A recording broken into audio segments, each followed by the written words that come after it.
Ekko. He's one of the strongest and most expressive characters in 2xKO. Ekko has the nastiest mix-ups in the game and tools unique only to him. Hey, I'm Red, a challenger player in the beta and Ekko main. In this guide, I'll give a rundown on the toolbox used by high-level Ekko players. So, let's get to it. So Ekko's movement. Ekko has one of the best movements in the game. His forward dash and his back dash are among the best in the cast. His forward dash can be used to catch up on opponents, to catch back dashes, and to be played aggressively, while the back dash can be used to get opponents off of you and for zoning. Ekko also has one of the best air mobility in the game, having an air dash, one of the few characters to have it. His air dash can be used to bait 2Hs, for jump-ins, but you'll usually see it for mix-ups, for high-lows like this. So yeah, when it comes to his mobility, no complaints. On the other hand, Ekko's normals aren't as privileged as other characters. His jabs, his down heavy, his jump-ins, they aren't as good as someone say like Yasuo. But for a brief rundown, his standing light is his fastest button. It's the move you can do when you're close to the opponent. While his down light, second fastest move, is used for mix-ups and to bait stand parries.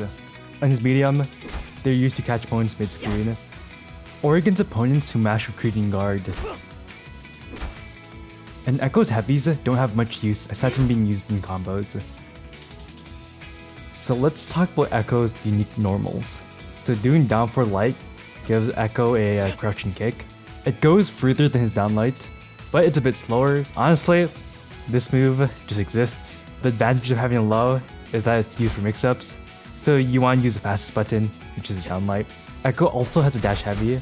The advantage is it puts him in the air, so you can do an overhead. The problem is the mix isn't even that good. It does give a bit of block stun, but honestly, I don't even see a use for this move. It's a cute move though. And lastly, this though is Ekko's best unique normal by far, which is his down forward medium. So this is kind of deceptive because it's a bit slow. But the thing about this move is it's one of Ekko's best mix-up tools, and if you hit it as absurd scaling. This move is best used when you have assist to combo off of it. Overall, about his unique normals, this is the one you'll be using most, and probably the only one you'll be using. So Ekko's special 1, the Time Winder, where Ekko throws a ball with 2 speeds. If one gets hit by the fast version, it has really low hit stun, but if they get hit by the slow version, they'll have a ton of hit stun, allowing you to combo off of it. So he also has it in the air. This is a really good move, just in general, for zoning, in the air to bait 2Hs, and get opponents off of you. So overall, this move is a combo tool, it's a neutral tool, and is also his assist. And also you'll see this in some of his special Oki, which we'll discuss later. 2 things to note. Ekko can press down special 1 to throw the Time Winder upwards. This is used for combos, but it's also mainly used to catch opponents who jump in on you if they try to read this version of the Time Winder. And the second thing is, all his heavies will hit the Time Winder. The opponent Ekko can also hit back your Time Winder, so that's something to look out for. Ekko's forward S1 is a move where Ekko lunges the opponent. This goes really far. So depending on how close you are, it's either a 2-hitting move, so far as 2 hits, or a 3-hitting move. Most of the time, this move will cross up, but here's the thing though. I don't recommend putting this move in neutral. This is because this move is actually really easy to parry. So unless your opponent's like aged 50, this move is usually just a combo tool. With Ekko's forward S1, the 3rd hit allows him to combo off his level 3. But most of the time in combos, you'll cancel the 2nd hit into a level 1 super. Okay, let's talk about Ekko's special 2. Before we deep dive into it, let's talk about Afterimage first. So all of Ekko's special 2s will create an Afterimage. If he holds his S2, it'll create a Volatile Afterimage. Pressing special 2 again when the Afterimage is out will cause Ekko to teleport into it. The thing is to mention is when he cancels an Afterimage, he can cancel off of any move essentially. And when I mean everything, I mean everything. He can cancel off normals, throw, during a super, doing it raw. So when the clone is out, it's always a looming threat for the opponent. Let's talk about what Ekko can do off of Afterimage. When the Afterimage is out, when Ekko presses standing S2, he'll do a forward lunge. When he does a down S2 with an Afterimage, it's an upward kick. Both moves are used for combos. This version though is the most common combo tool, but you'll see this version used a lot in mid-screen combos and when you bait bursts, because this only works in the air. The real magic happens with the Volatile Afterimage. When the Volatile Afterimage is out and Ekko presses S2, he'll teleport and dash out of it. During the dash out, you can press any move, like this, or something like this, or even something like this. So this is what makes Ekko Ekko. It's used for mix-ups, combos, Oki, neutral, to cancel out negative moves, you name it. When Ekko presses down S2, when the Volatile Afterimage is out, Ekko will explode on the opponent called a Chrono Break, causes a wall bounce. It's one of the few moves with Ekko that hits an OTG opponent. So what this means is if you grab an opponent with it out, you can combo off it, something like this. This is usually just a combo tool. You'll see it in some corner combos, or as a cheeky extension at the end, the Ekko's install super. So yeah, pretty good, just don't do it in neutral. One last thing. Pressing forward S2 will cause it so Ekko will not teleport into a clone. This is useful for combos, so things like this doesn't happen. And that's about it. Let's talk about Ekko's S2 without using the Afterimage. Pressing S2 will give Ekko the Chrono Strike, where Ekko lunges at the opponent and creates an Afterimage behind him. So the move's -5, meaning that he really can't get punched by a jab if he hits it on block, because the fastest jab is frame 6. You'll see a lot of Ekko players use this in block strings. One cute thing you can do is use it as a frame trap. So if you think your opponent is going to jab at the end of it, you can actually cancel into clone to catch it, like this. And get a full combo off of it. But yeah, the main thing the move's used for is for combos and for block strings. One thing about Ekko's S2 is that they can be charged. So charging Ekko's standing S2 will make it so Ekko creates a Volatile Afterimage, makes the move always go through his opponent, and makes it so the move is -1. So what this means is with a character like Jinx who has a frame 7 jab, Ekko will always trade. But with a character like Alawi who has an 8 frame jab, Ekko will always be positive. One thing to note though, is if you do his charging S2, and then cancel into a clone, you'll make it so it's always positive. So you can always make your opponent guess if they have a frame 6 jab. So Ekko's charged S2 is mainly a mix tool. You'll use it in a lot of block strings, it's best used with assists. You'll also see Ekko players use it in block strings to catch opponents who are too respectful, like this. But the thing is to mention is that you may be tempted to parry it as the opponent, but the Ekko player can actually bait it. Because if you press his S2 right before his charge cross strike hits, he'll cancel it. So let's demonstrate it here. So the best way to counter it as the opponent is to use a long poke, something like Yasuo's down medium. One last thing, Ekko's air S2. Does a chrono strike downwards, canceling into a clone is the same thing. It's Ekko's main combo tool, so you'll see a lot of his BNBs. Do something like this. The thing with this move is, aside from being a combo tool, not much use to it. The hold version is also a combo tool. You'll see the hold version used in corner combos. You see a lot of players do this to bait 2Hs, but aside from that, I don't think too deeply about this move, just think of it for the combos. So Ekko's down special 2 is a phase dive, where Ekko does a roll that leaves an Afterimage behind him.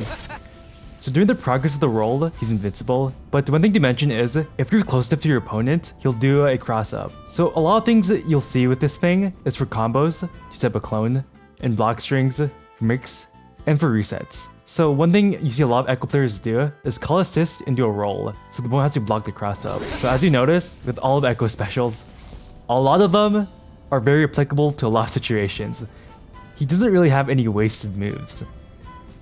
So one thing to mention about Ekko's charge version of the roll is that it doesn't go further or anything, but it does create the Volatile Afterimage. It's his fastest way to set up a clone. Just like all of Ekko's other specials, the move's fantastic. So let's talk about Ekko's special one, which is Mega Time Winder. So when he uses it, he just uses a big Time Winder, which can also hit back. So the thing is, this move's a combo tool. This is one of the weaker or stronger level ones, depending on how you view it. It's strong because in a lot of combos, you can chain multiples of it. So Ekko is one of the few characters you can do 2 level 1 supers in a combo. The bad thing about this is that there's not a lot of ways to combo the super off an OTG. Overall, I think this is actually a really good super because he can do things unique to him. And with the OTG issue, he can make up with it with characters and assists. So overall, this is one of the strongest damaging level 1 supers. Okay, let's talk about Ekko's S2 super, Tangled Timeline, where he winds up his thingamajig on his back and he gets constant supply of volatile afterimages. As you can see, it follows him around and he can just teleport into them. This is one of his best Oki tools. Aside from that, if you manage to have it on block, you can do scary mix-ups like this. Like, it's just really stupid. The thing is, you can also be a bit cheeky with OTGs. Not that much damage, but you can use things like this. It's really good. It's an Oki tool, one of the best mix-up tools. Everything you can do with a Volatile Afterimage, you can do with this super. Finally, let's talk about Ekko's level 3 super, Attempt 37. So, an obvious reference to Moment 37, Ekko does a wind up and then hits the opponent with his bat. So, some things to mention about this super. It hits OTG. Also, you can't parry it like some supers, where you can just spam parry after you see the animation. There's a slight delay, so if you're the opponent, remember to wait like a second or two and then parry. And the final thing was level 3. If Ekko gets hit by anything during the level 3, he'll do a rewind animation to counter the super or attack. The move's pretty standard, there's not much to hate on.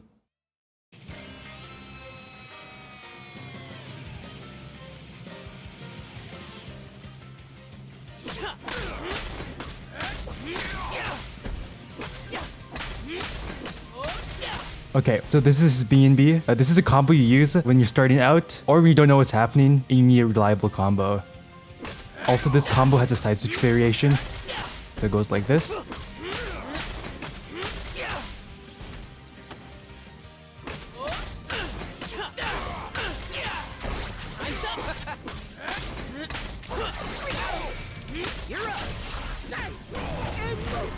So this combo, it's for when you're not close to the corner. It's a bit more difficult, but does more damage.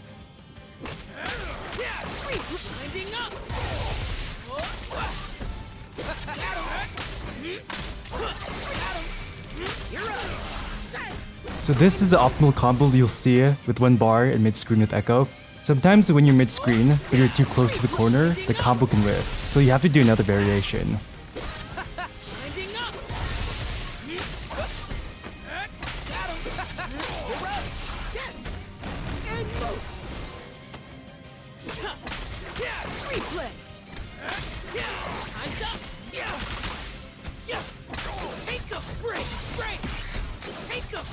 And this is the optimal meterless combo you'll see Ekko players do in the corner.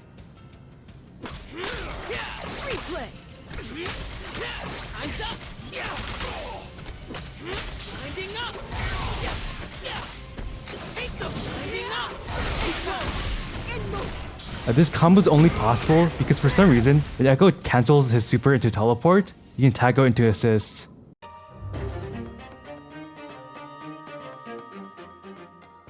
Okay, so here's some Oki off a throw. In mid-screen, I like going for dash, charge, phase dive. It allows me to do a teleport to do a mix-up low, or I can just not teleport and just do a same side low. So, looks like this.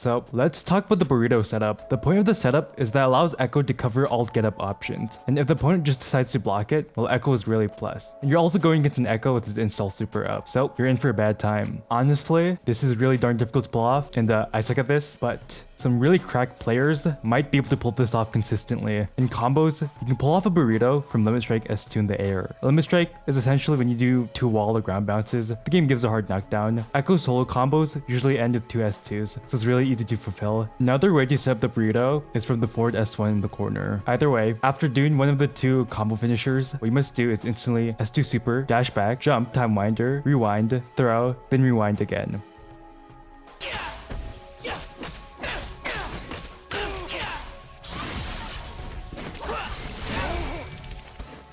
And again, this is really tough to do, even for pro players. So a good counterplay that works well against me is just assume that your opponent doesn't have it in him, because the timing for getting both the back roll and get up attack is really tight. So yeah, you reached the end of the guide. Hopefully, this gives you the fundamentals to play Ekko. And yeah, thanks for watching, have a good one.